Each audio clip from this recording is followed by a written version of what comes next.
right, more on the Nancy Guthrie case. I know you've had enough. You've heard it all. But anyways, okay, we're back to the drawing board, and all of the ransom notes were fakes. 5 months later, the FBI is letting us know that they were all fake.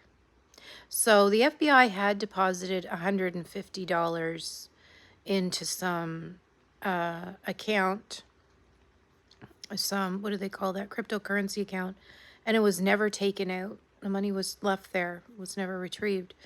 So I had thought maybe the kidnappers were testing the waters or whatever. I don't know what I thought, but my head is in a scramble from this whole thing. So now I'm leaning towards that allegedly, that this son-in-law is good for this whole event. Okay, I think that she is still alive. I hope she's still alive. She could be in, like I said before, a storage unit or something. I don't know. I'm so perplexed by this whole thing. And remember, they found BLOOD stains on Nancy Guthrie's door in the beginning of the investigation. And I still think that that could have been from another incident, you know. Elderly people, you know, she's got her cane. Maybe she nicked herself on the door frame and just never noticed that she had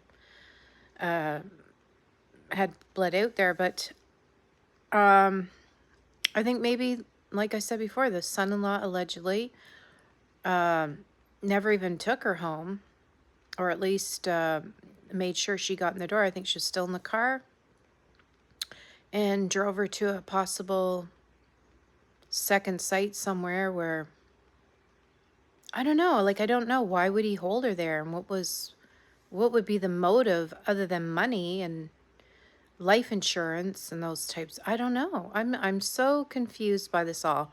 And then at the same time, this could just have all been, again, still an obsession with Savannah Guthrie and to get her attention by taking her mom. It could have had something to do with the ride share that picked her up earlier.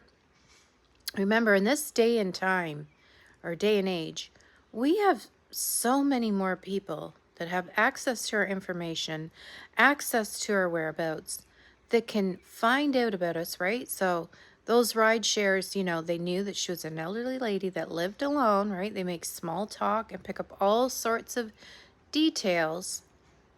So maybe it had something to do with that. I don't know. I'm like, they would have come back, because remember, the ride share took her to her daughter's house. The son-in-law allegedly brought her back, but maybe the ride share people came around with some other goons. I don't know. I'm just so, first of all, I'm tired of hearing about this story when there's been no breakthrough. And it doesn't mean I don't have concern for Nancy Guthrie. It just means the way the investigation is going is exhausting.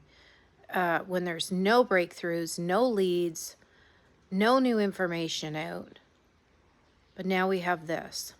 So either the ransom notes were written by someone that was just mischievous, because unfortunately when people get kidnapped, you get all sorts of worms coming out of the woodwork, and they want to raise trouble, they want to misdirect the family and the authorities. So it could just be some mischievous troublemakers.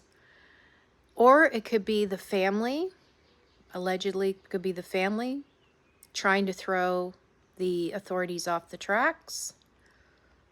And, or it could very well be, you know, someone that just wanted the attention of Savannah.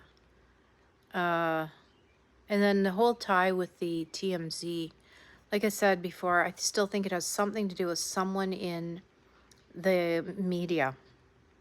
It's someone that may have worked alongside Savannah, lighting, the tech, you know, boom operator, I don't know.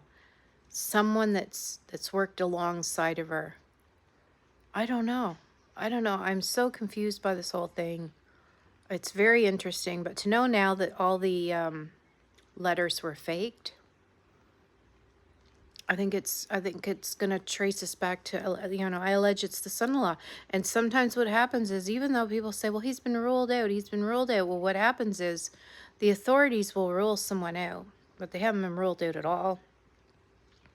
The authorities want him or her to let their guard down, right?